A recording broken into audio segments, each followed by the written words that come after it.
So basically this is what we demonstrated in the afternoon during the live workshop, and we are going to just give a brief description of what it is. And as we were discussing in the afternoon during the live workshop, that epidural fibrosis or epidural adhesions are generally defined as a non-physiological scar formation secondary to local inflammation. So whenever there are recurrent disc herniations, radiculopathies, there is bound to be inflammatory changes, and if it is recurrent, there is bound to be some fibrosis. This is because of the tissue trauma which happens in the epidural space.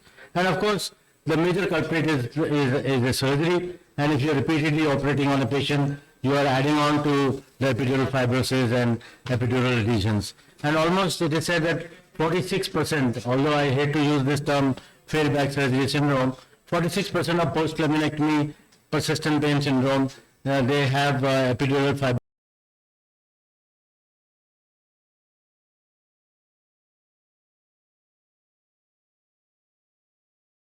Of recurrent inflammation because of disc bulges or because of surgery. They complain with severe paresthesias. They have leg pain like the one which we demonstrated to you, burning sensation in the back and the leg and back. There is a restricted mobility. We call them a spinal cripple because they are not able to do their activities of daily living. Their sleep hygiene is disturbed. The paresthesia are very unpleasant, and nothing much you can do with the help of medication. You may give high doses of pregabalin, you may give high doses of opioids, nothing works for them. You think that there is something in the mind, you do cognitive behavioral therapies, nothing works.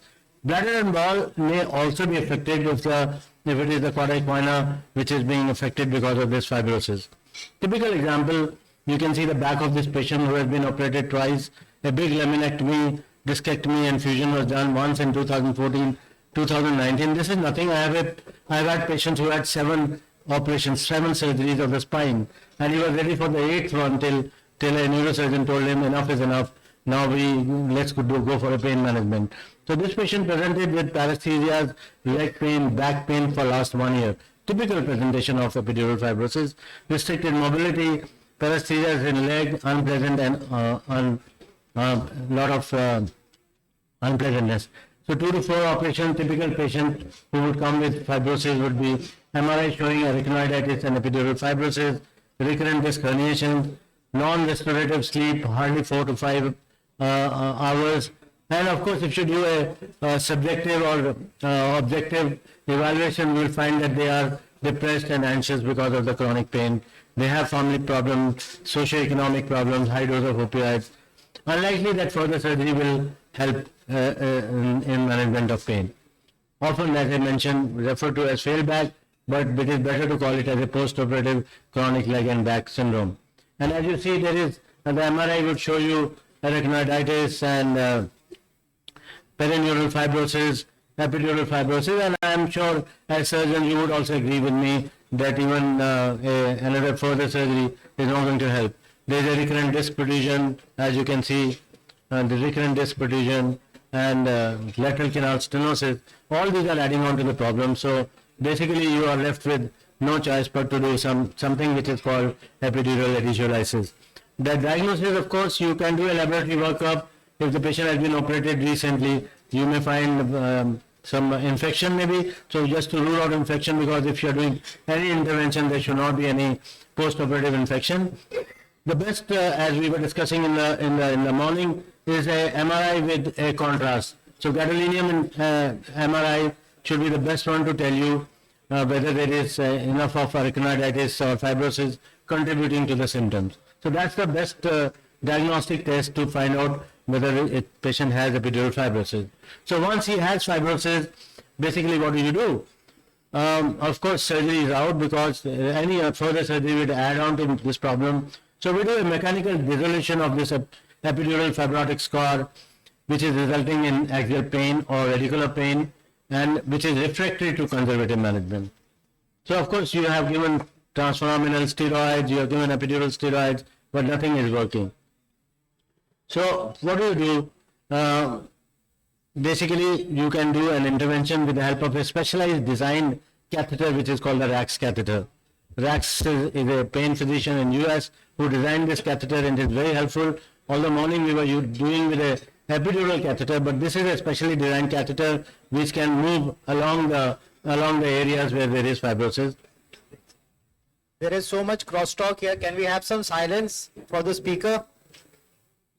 Everybody please quiet it down. Wow, great. What a relief. So, so this is the C-arm positioning, generally done in prone position. And the best route would be a caudal route if you are targeting up to L4-5.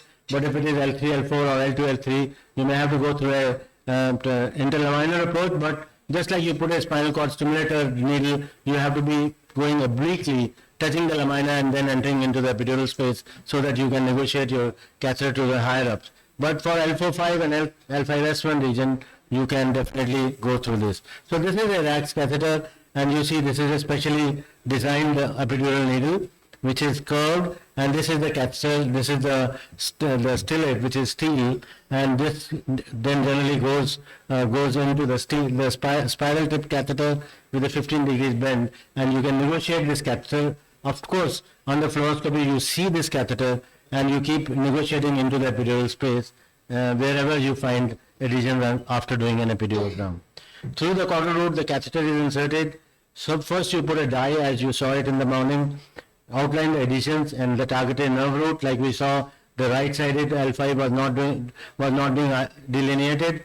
You put some hyaluronidase, about 1500 units, 10 ml of preservative-free saline, which could be hypertonic saline, along with 40 milligrams of triamcinolone. And then you keep the catheter there, and for 3 continuous days, admit the patient and continuously infuse local anesthetic hypertonic saline to break the vicious cycle as well as to break the adhesions which are there in the epidural space. And the same procedure is repeated after 6 to 8 weeks to get a very favorable results in terms of these adhesions. So this is what you see in an epidurogram, a typical Christmas tree appearance, but there is a filling defect in this region.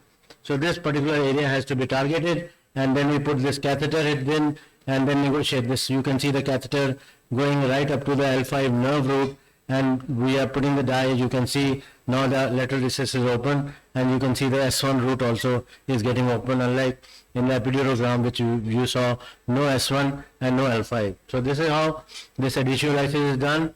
This is the catheter through which, specialized catheter which has a filter also, which is put in, and then we tunnel it and then keep it for 3 days so that you can do a good infusion. Dural puncture can happen because this is a stellate which is made of steel. So if you are pushing it hard, you can and there are adhesions there, so you can produce a dural puncture. You can have the medications going into the subarachnoid and subdural space. Catheter can shear. This is a major complication because while pulling out the stellate, you can shear the catheter and some part of the catheter can remain there. This has happened. Infection, then of course hemodynamic instability, bleeding or aspiration from the epidural space, and of course there will be dermatomal numbness if you are using large amount of local anesthetic. Thank you so much. Thank you. In time.